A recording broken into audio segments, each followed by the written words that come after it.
They were taking children out of Boys Town orphanages and foster homes and driving them to Sioux City, Iowa, 184 miles away, placing them in private jets, flying them to Washington, D.C. for sex orgies with Congress and senators and dignitaries. An FBI spokesman said today that so far the Bureau has not been able to corroborate charges that congressional pages have been pressured into sexual activity with members of Congress.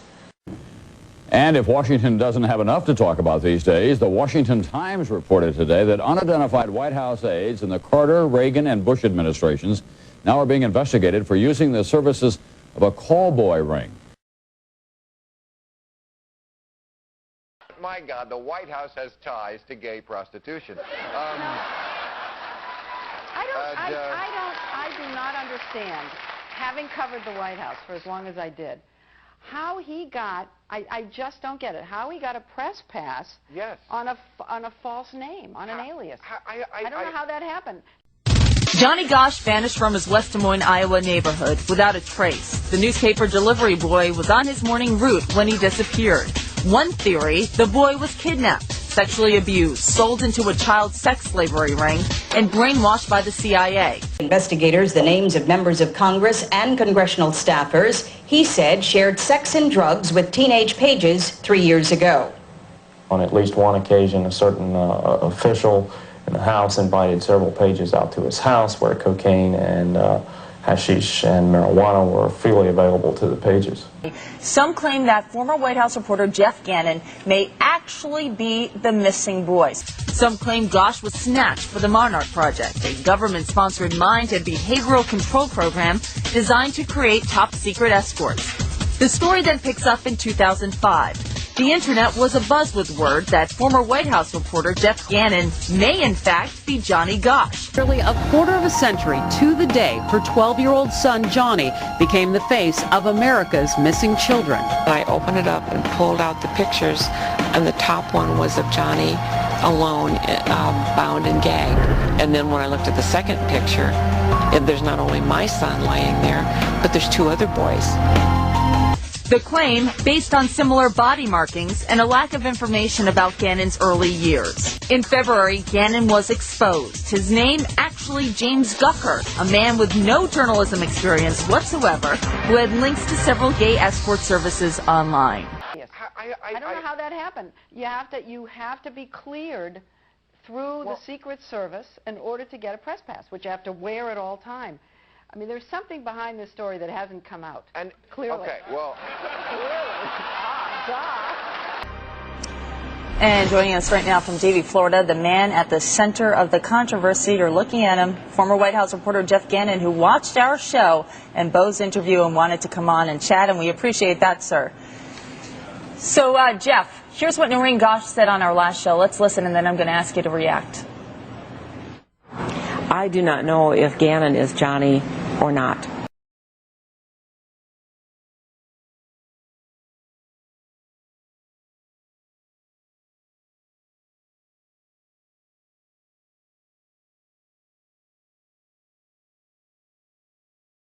Jeff, one question for you. Let's get right to the point. Are you willing to take a DNA test and settle the controversy once and for all? Yes or no? Absolutely, I would definitely take a DNA test, but that isn't even necessary because there's so much evidence available to disprove these accusations. That's a yes, then. Well, he's saying yes. There are dozens of people who have known me most of my life that could definitely vouch for the fact that I am not this person.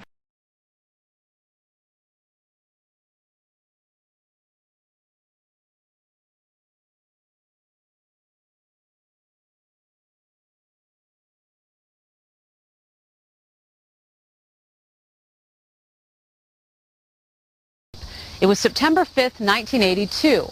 What would happen next would strike fear into the hearts of parents everywhere. He came around the corner, down here, pulling his wagon full of papers, and he stopped right in front of this house. Noreen contends a stranger then pulled up to the curb and dragged her son into a car. About a year and a half after the kidnapping, we got a phone call one day, and there was a young boy crying and asking for help. From that point, Noreen says the trail went cold. Johnny's face appeared on milk cartons, sometimes alongside Eugene Martin, a 13-year-old paperboy who vanished in Des Moines in 1984. Former NYPD Detective Jim Rothstein has been investigating the case for 10 years. He believes Johnny was held captive by a ring of pedophiles. This is a typical operation where they have picked up and singled out a particular victim that they're going to take. Look, what happened to this child and the suffering that his mother has endured is a tragedy. But it's also been very difficult for me and my family, my real mother and members of my family who have had to listen to these fabrications being spread in newspapers, on television, and on the internet. All right, so I'm going to ask you a question, not Bo.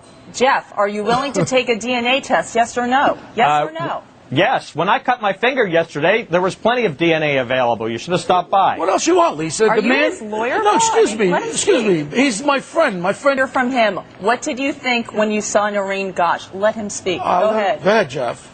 I feel that this woman is being used by people who are trying to promote themselves as being investigators when they're not. They're fabricators. They've defamed me and put this woman through unnecessary pain, giving her hope where it does. I can't determine whether some of the emails I'm getting are actually this woman or not. There are hundreds of people that are contacting me about this story. I have no idea who they are. Nameless, faceless people making wild accusations. Do you have a pen and paper? Because I can give you her phone number right now.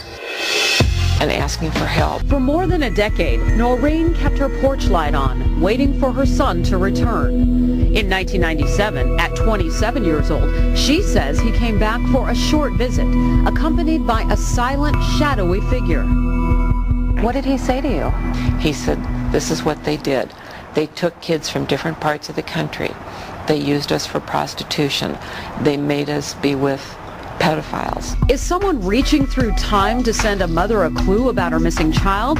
Or are these disturbing images part of some twisted hope?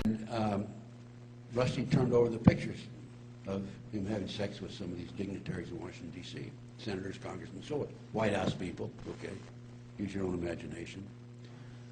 And Gary Caradori made the mistake of calling Lawrence Schmidt, I have the smoking gun.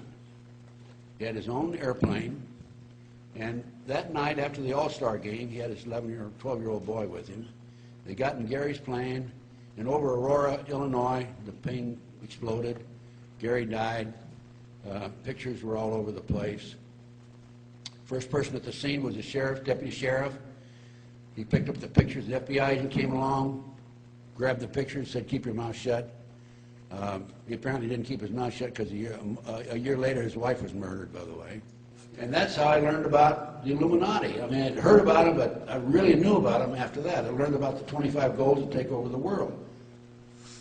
And it got so big and it's so well organized that I can go from Los Angeles tonight to Nebraska and have a surveillance on me and have somebody come into my house in Nebraska or here in L.A. I've had surveillances on me in Washington, D.C., Philadelphia, Ohio, Utah, California, Oregon. I mean, they've got a network of people of an army. It's army. And what it is primarily military intelligence. Remember Eisenhower warned us about military-industrial complex. Remember? He knew. Jack Kennedy